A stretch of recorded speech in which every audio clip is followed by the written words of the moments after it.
Before we continue, I know that Graham is very busy and he Hi, is that. Graham. It's good to see you, Graham. You're Yeah. awesome. Do you have anything you want to contribute to the topic? Because I know that you've been censored quite a bit. Oh God, yeah. Hello everyone. By the way, I'm I'm just lying here. It's like 4 in the morning, and I've got a cold, so I can't sleep. So, thank you for Oh no. allowing me to join in. Um, yeah, no, I was wondering, did anyone see the trans man debating Ben Shapiro that's been going around? Has anyone seen this? Ben Shapiro in I the haven't topic, watched it. maybe. Sorry. No, but you can feel free to link it in the chat below, Graham. Oh I well, believe a lot of us would be interested in seeing that. Yeah, about yeah. like I'll try. abortion rights and stuff. Yeah. Yeah, I'll try and do it in a sec. But basically, it's this. I'm sure you've seen it. I think it's called Surrounded, and they get one person in the middle, and people run out and sit across from him and debate him. And this trans man comes out, incredibly well passing trans man. You would never know it was a woman, or at least I wouldn't. On first sight, and uh, she runs over. I'm not trying to insult her by using female pronouns. I just like to. I just like to. I don't like to lie, and I like to just make sure that everyone is clear on what I'm saying. And she runs out. The first thing she does is she kind of. I don't know. I can't remember whether she spins the chair around or whether it's already turned around.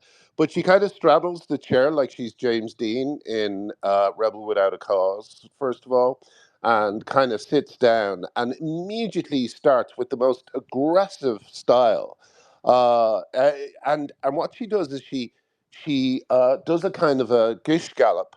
For people who don't know, that's a style of kind of non-debate where you just kind of overload the person on the other side with arguments that they can't come back on because there's so many of them, and she doesn't take a breath and she doesn't let him speak. And Shapiro, who is someone I used to rag on when I was a good obedient left wing NPC, he just kind of, as always, really impresses me with his empathy, and you can tell that he is trying to understand her and is trying to engage with her, and she simply won't allow it. She does not allow him to say anything. Literally, she does a huge tirade, and then at the end of it, she kind of, I think she might even hold her hand out and do the thing where she pulls it back and says "fuck you" or something. I mean, it's really extraordinary to watch. And the reason she's doing it, I think most of us will understand is that she's absolutely terrified to allow him to say something that will puncture this view she has of herself.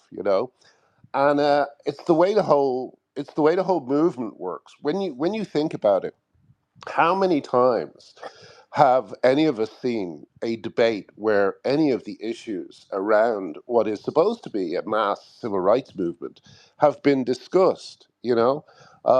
Some people may not know about it, but there's a thing called a Denton's document, which was there was a law firm called Denton's, and they produced a document that basically gave advice to trans activists on how to pass unpopular laws.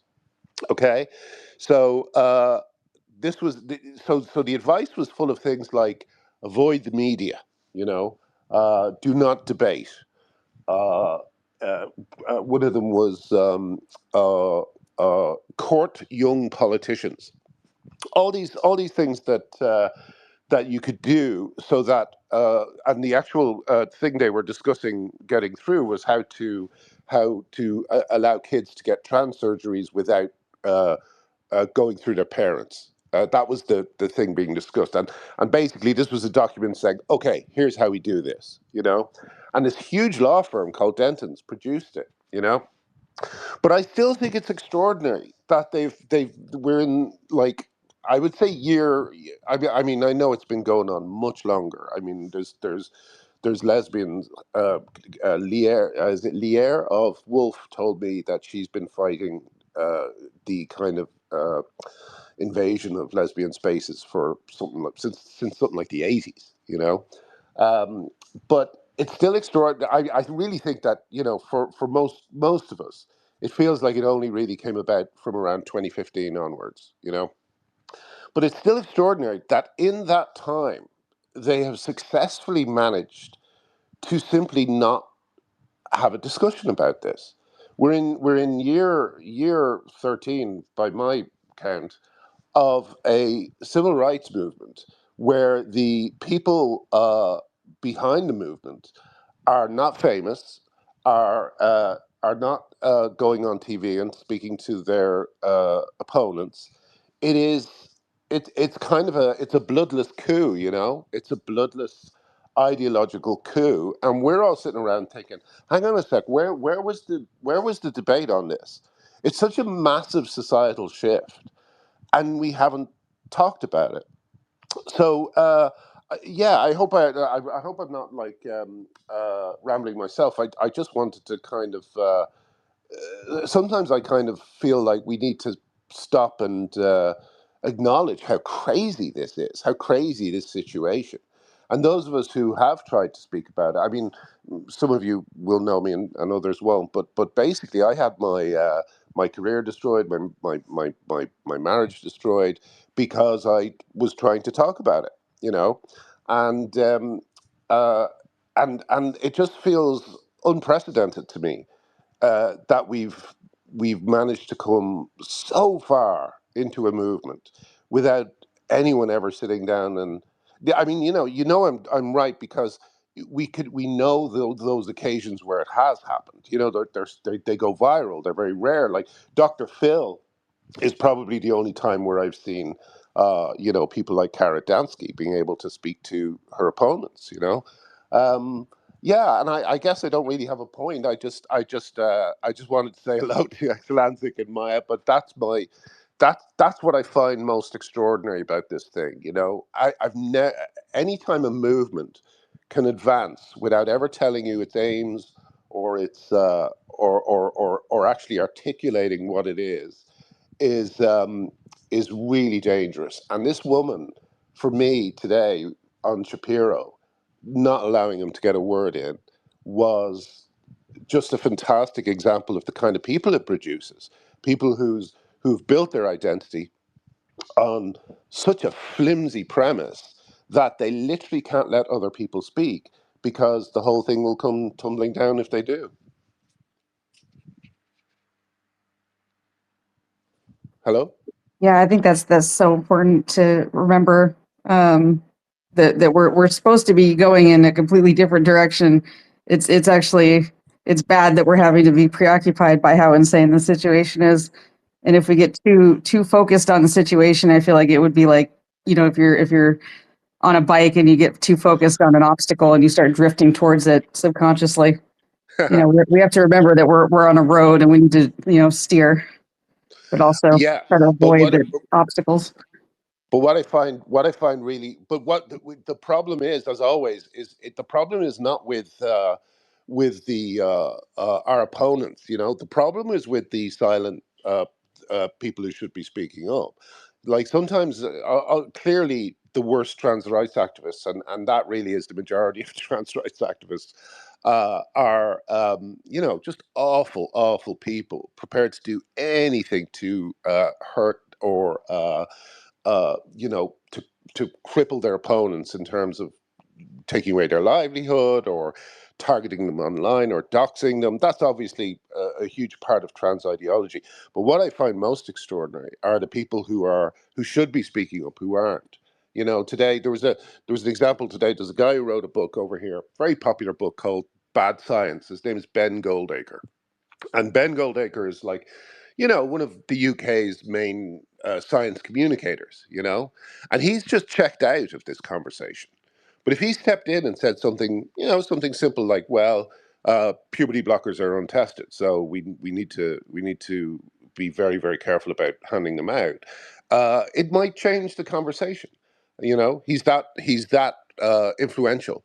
But of course, he doesn't. He ignores everything said to him. He hasn't mentioned puberty blockers at all in the 10 years that they've taken hold, and that's why those people, for me, it's like the kind of what did they call it? What's that phrase? The good German. It's like I sometimes use this image. I believe. Was it Birkenwald? Is that the name of the concentration camp? But it was something like that. But when that was One of them was or Bergen-Belsen. I can't remember if that's two different ones or the same one. It's it's Buchenwald. I don't Birkenwald. know exactly how to say it, but you're correct, Graham. Yeah, but like there was a neighboring town to Buchenwald, and when the Allies liberated it, they forced the people in the town to walk through it and to look at what was happening in there, and that's how I feel about these people, like I once. I recently showed my friend Artie Morty. He cut together a video, I'll wrap this up soon. I'm sorry, I realize I've been speaking a long time, but we found a video of the first, maybe, I don't know how many pages of a Just Giving site that had all these young women on it who were trying to raise money to cut their breasts off, and we tried to come to the end of it, but we couldn't. It's pages and pages and pages and pages, and we just shot a video of all of these young girls asking for money to cut their breasts off. Now, maybe some of them aren't doing that, but it's still thousands and thousands of women, my God, I would like to do to my old friends what the Allies did to those, to that neighboring town, and force them to watch that video, because it's the most extraordinary uh, l- example of looking the other way that I think I've ever seen. I used to think the internet would prevent things like holocausts and genocides and so on, and yet what appears to be happening, and I felt the same way about October 7th, is that not only is it not making is it making these incidences not go away, but people are actually now filming them. People are now recording what they're doing, and no one cares. Everyone just kind of just pretends it's not happening. It's almost like the ubiquity of it is somehow an invisible cloak. But anyway, I'm kind of rambling, but I just wanted to say hello to everyone, and yeah, that's my thoughts on the censorship. It's a weird kind of censorship. It's more like a deliberate turning away. Thank you so much. Thank you, Graham. I think right now what we're gonna do, and normally I would wax poetic about what Graham said and about what everybody else said, because it really is all very profound. But I know we have a lot of people with their hands up, a lot of people requesting. I'm going to go first with speakers who haven't spoken yet, and then I'm going to go with speakers who have spoken. So in that case, we'll go with Morg, and then Adolfo, and then we'll go to Veritas, and then to Roxy. So Morg, you're up. Actually, you know what? It's really late. It's like 7 a.m. I really need to get some sleep. I've been up all night. I'm just gonna, amazing talk, amazing space. Great to hear from the amazing Mr. Linehan. I'm a huge fan of the IT crowd, Richard Ayoade. But great to hear from everybody, different perspectives. I hope you didn't all feel like there was again like a wolf in the hen house. I tried to be very respectful, and I tried to Oh, hear don't everyone worry. through. You're very demure, You very fit in. cutesy. You fit in very well into this space because we're a group of people who disagree with each other. And also it was fun to speak a few words of Arabic. I really miss it. So come Your into a Arabic is space very next nice. time. Your Arabic Huh? is very nice.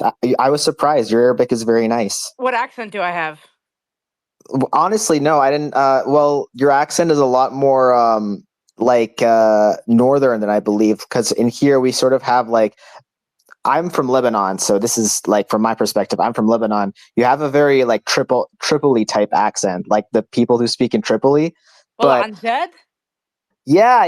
It's the emphasis on the A's. It's the emphasis on the A's, the Aleph. But it really Oh, it totally took me out because I didn't even know you spoke Arabic. But it's a I'm little party trick. yeah. Great to meet everybody. I will be going to sleep, and I also suggest that you get some sleep as well, Maya, because if we're in the same time zone, then it's also 7 a.m. for you, لا and لا I don't believe. أنا في أمريكا. Okay. Well, it's ما 7 ما في a.m. for مشكلة. me. It's 7 a.m. for me, and I should really get some sleep. So good night, everybody, and thank you for hearing me out. ليلة سعيدة. تصبح على خير. Good night. Okay, cool. So, also, okay, Morg, you're up. Sorry about that. Hey, it's an honor to be in this space. I'm a big fan of Graham. Probably since like uh 2015, I guess, at this point. I was wondering if I could ask you a question actually. Me? Yeah. Oh yeah, sure. Far away. Do you know how to beat Beaver Bother? Ah, right. I'll tell you what that is. Um, there was a guy called Bomber Guy who he did a kind of what would you call it? A kind of marathon harassment session in which he raised money for our national castration service for young kids, which is called Mermaids, and he raised £350,000 by running a kind of a harassment. I don't know what you would call it. Basically, a marathon harassment session against me, and this guy is saying this to insult me. So that's just to explain to everyone else what's Yeah. going on. I do have a question though, if you'll allow me. Yeah, sure. So I would be what you would call a trans-identified female. I have cut off my breasts. Very happy. One of the best decisions of my entire life. But I digress. I guess I wanted to know, how would I put this? Can I ask, are you also on testosterone? Yes, I am. How long have you been on testosterone? Let's see. I've been out for 10 years. I've been on and off. I've been on for maybe 2 years now. You Okay, know, okay, thank you. And yeah, I may I also? Okay, no, I won't ask anything else. Go ahead. no, I welcome that, please. Well, I mean, are you not concerned that you're going to have, go into early menopause, that you're going to have a 4 times higher chance of having a heart attack than most men?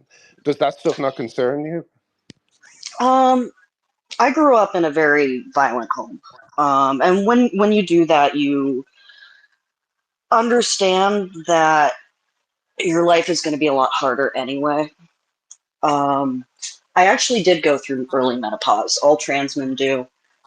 It's usually right after you start testosterone. I want to say you get the hot flashes and all that. You can get localized estrogen and stuff like that. I guess I'm just curious about like if I were to say anything, it's just that I feel very sad that you are upset about this kind of stuff. I've transitioned to a more binary trans man, and I'm not really lying to myself or society about how people are going to see me. But as I get older, I've realized I've grown farther away from trans people who have different ideas of gender. But I remind myself that I really don't know what that's like. And I never want to forget feeling like beaten down by society. And so I don't know, it makes me sad that you feel this way. And I'm sure That you I have feel your what? reasons. That I feel what way? That you feel so it's almost like how QAnon has like this theory of child traffickers. You think that there's like all these women trying to cut off their breasts, but like I don't know, I just don't see it, dude. I don't see it in my Okay. community. I see it online. We're a very small part of the population, and I'm not like a debate lord. I don't like debating. This is just me as a person being like, I don't know. It's kind of like seeing an uncle get killed on QAnon, you know? Well, like the thing about getting pilled on QAnon is, I haven't cut off any part of my body, and you have. So the idea that it's me who has the extreme belief when you have done such terrible things to yourself as a result of abuse. I don't know. I'm surprised that you see my sympathy for you and people like you as anything other than what it is, which is a That's desire kind of not to see. unfortunate. Don't you think that, like, was it worth it? Was it worth it? You talk Was it about worth? losing your job and losing your wife and children, but I wanted to know, Oh, I was haven't it lost worth my it? children. My children agree with me 100% and are right behind me, and I still see them all the time. I do. But one of the things that people seem to think is that people divorce their kids, and they don't. But Well, yeah, some no, do, you know. it's not so much a question of is it worth it. It's more a question of would I do it if I had the chance, and of course I would. I would do anything to stop people from hurting themselves. Especially kids who've been lied to about the idea that if they do these procedures, they will turn into the opposite sex. I think that's an evil thing Oh, to no, tell no. people, I don't think a especially lot of people them. who especially people who've been abused. It's a horrific thing to tell That's people. that's interesting. Like, I'm very open about being a transsexual. I also look like a gay man. I have sex with gay men. It's a very No, interesting no, you don't. experience. No, you don't. You have A sex with lot of them are bisexual. bisexual, I'll admit, but that just makes it funner. So I guess what I'm asking is, I don't know, man. I feel bad for you. You're not saying anything that I haven't heard before. The older I get, the more I want to be kinder to the generation coming up, and I don't think we're thinking like, oh, I'm gonna change my entire sex. I'm gonna do this. We're just aligning ourselves with other things, and if you don't get it, that's fine. But um, I truly do mourn for your loss. I You And I sound like a yours. kazoo. Do And you I a understand yours. that? what? A kazoo. You sound like a kazoo. Like we can all hear that you're trans, that you're a woman that took a lot of testosterone. Have you been on T? Have I been on T? No. Which one are you? Christian? No, I'm Yeah, ex-Isaac. No. okay, sorry. Well, I'm just the I am quite fascinated by you people, and I'm gonna head out now because I don't really think this really isn't anything I've heard before, and I don't All know. right. It's just Well, sad. So best of luck. thanks for hearing me out. I wish you the best, whatever no that means problem. to you. All right. Yeah, wait, Morg, Have a good Morg, one. before you go, before you Mm, go, Yeah. yeah. I just want to say thank you for coming in a space like this. I think it's very brave for Christian. Can you please mute your mic? Thank you. I just want to speak to Morg with some clarity. So I just want to say, Morg, thank you. That's obviously not your real name. It's kind of weird to call you Morg because that like implies death or something. But but Maybe it's a I little just on the nose. I would hope not. Unless your name is Oh, Morgan, do you in which identify as case dead it's a too? Do weird. you use ghost pronouns like I do? Wait, can I just? I identify as dead Please inside. go on, Maya. Go on. Yeah, I just I just want to say, Morg, it takes a lot of bravery to come into a space like this where you know that a lot of people are going to have perhaps some qualms with some of the choices you made in the ways that you've chosen to modify your body and this, that, and the other thing. But I really appreciate you coming into a space where you could predict that that would be the case. And you still put your hand Yeah. up and decided to speak like that. That's the whole point of the space, and that's the not to use the word space too many times, but that's the atmosphere that I'm trying to create. So I just like to personally thank you for your contribution. I really appreciate it. I don't know. I mean, like, I want to tell you guys a secret. We are as fascinated by you as you are of us. Like, it's you look at us like we take our body parts off and put them back together like we're fucking Mr. Potato Head. But No, that would be the surgeons. The surgeons look at you like that. We they look at you do. with horror They did a really because good job. They did a you're really good not job. Mr. I'm Potato actually Head. happy. Um, so Yeah, yeah, they're all really just know happy. that. Griffin was happy. Okay. It's not So, curiosity for some of us, it's um, also personal experience. I mean, some you of us know, have been through these treatments too, so it's not curiosity, it's also just talking about a different perspective a lot of times. I don't know. There's always a way out. Have a good one. Actually, Morg, if you and I think you actually maybe you and Brent could have an interesting conversation if you did have a moment either today or next time in one of my spaces. I think you two might actually have like a very constructive conversation, like because No, you're both. it's kind I of like think you're both. talking to Republicans. Like, we're just gonna. I know how you No, guys I'm feel pretty about me. nuanced. I would listen to you. I transitioned as a minor, so I mean, I know a lot of the experiences you're talking about. Nah, we just talk in circles and it'd be content. I Can mean, I maybe can on I your just end it also would, but I say, would listen to you. I Hmm. think we all would. I think that's the thing that kind of people like yourself don't seem to realize that we would. This is not coming from a place of hatred or whatever. But I think you have to kind of realize it's very unusual to have a kind of a civil rights movement that really would not exist without a plastic surgery industry or without a pharmaceutical industry. It's a very, and I have to say, it's a very American thing. I don't think it could have come from anywhere other than America. Hmm. And I don't know. I think if you opened up your conversation to other people, then it might allow you to be a little bit forewarned about certain things that might be coming down the pipe. But that anyway, that's Graham. my 2 cents. So here's the thing. I know you're sick. I know it's 4 a.m. I know I have a nasally voice. I enjoy it. Um, but a lot of people troll you, and they're coming from a place of pain and anger, but also, they like to have fun. Everyone on the computer has had fun once in a while. But I know you're a flesh and blood human on the other side of the world. And Then why I don't did you know, try I'm to bloviating hurt now. me with? Then why did you try to hurt me with your opening gambit with the beaver bottle thing? You called my top surgery the Holocaust. When did I do that? The Bergen-Belsen thing. Oh well, yeah. It's Yeah, happening to so what's many that supposed to? Do you talk to people thousands like of this in women. real life? Like, I don't just go up to Thousands. the sovereign citizen trying to do naval court in the library and go, "Oh, excuse me, sir." Okay, I'm sorry. This is getting Wait, tired. Morg, I'm that's I'm happened. tired. There's a Oh yeah, sovereign sovereign citizen. Wait, citizens. wait, tell this story. Sorry, I'm No, derailing the no, space, but no, tell the story. That sounds really interesting. What? What? nah. Oh, I'm just a stranger on the internet. I am once again going to head out. This is just talking in circles.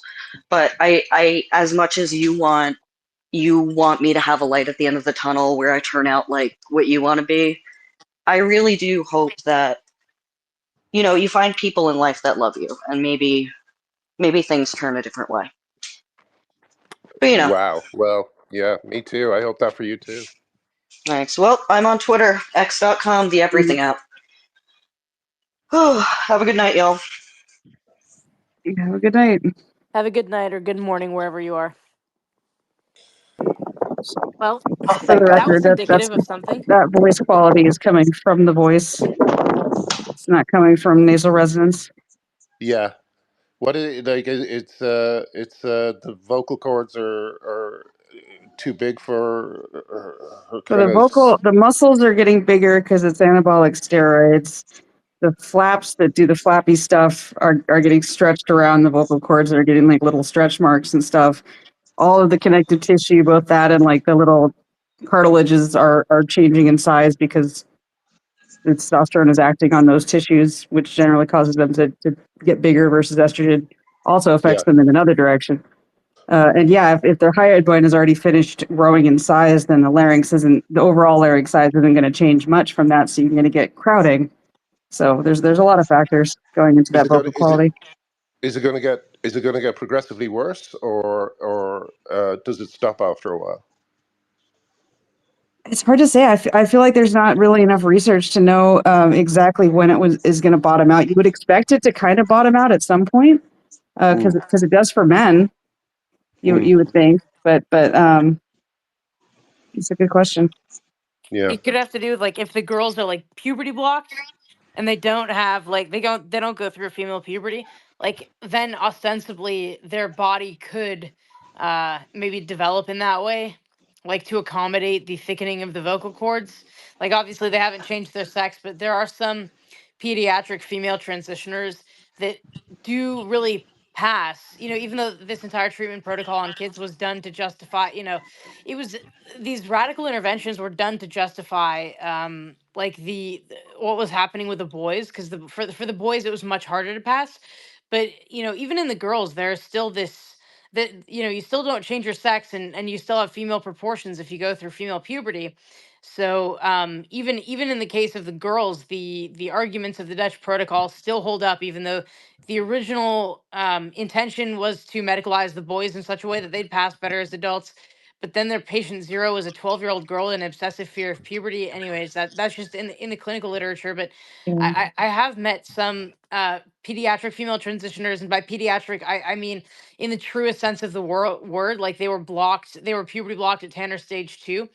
But it just seems to be like a facet of developing fully as a female, with female like bodily proportions, neck proportions, having your voice go through like a female typical kind of pubertal development, which is which includes some deepening. Like adult women don't sound like little girls or like little children, but they No. obviously don't have voices. Their voices are easily distinguishable from men in most cases, like without exogenous hormones. So perhaps that could be a factor. I'm not sure. I think a lot of it is to do with the shape of the actual hyoid bone, which that size is going to be affected by puberty suppression, which is known to kind of make people grow taller because it's the estrogen that causes the growth plates to fuse. So Have that you? might be what's allowing the voice to get into this larger size that can accommodate the tissue changes in the actual components of it, and then that same change in overall size and shape that testosterone is causing in the hyoid bone is also causing in the skull. And while you can't fully overcome the chromosomal control of proportions, which is independent of hormones, you can't fully overcome that. I do think that there are different outcomes, and that casuicism does not seem to be inevitable. But some people it seems to hit them real hard. And then Yeah. I also, from knowing detrans, several detrans women for now a period of years, I do feel like the longer you're off testosterone, the more your voice will normalize. It will never be what it was, but it's mildly restorable. I wouldn't call it reversible, but I'd call it mildly restorable if you take care of your voice and keep it off of the drug that was harming it. There was a band I really liked. Oh damn it! I'm not going to be able to remember their name now. It was two girls, and they had these incredible harmonies. A really lovely first album. I'll try and track it down and share it with people. It's just Tattoo? beautiful. Sorry, no, Tat- not tattoo. No, they were kind of like a band. I think their first album came out about something like 7 or 8 years ago, and one of the girls went transitioned and went on testosterone, and then their second album came out, and it was the most bog standard grunge rock and roll that you can possibly imagine, and I haven't heard anything from them since. So they literally just destroyed the thing that made them special.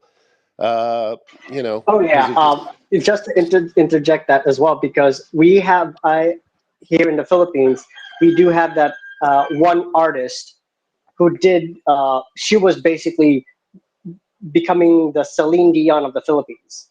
Her name was Cherise Charisse. Tepengo, and oh my God, this is my theory, and this is gonna spring into tangent of about Oprah and a lot of the conversation of that type of group, like the Weinstein and stuff. But let's just say, my opinion as a Filipino, she was groomed by Oprah, and when she transitioned, her singing voice was kaput.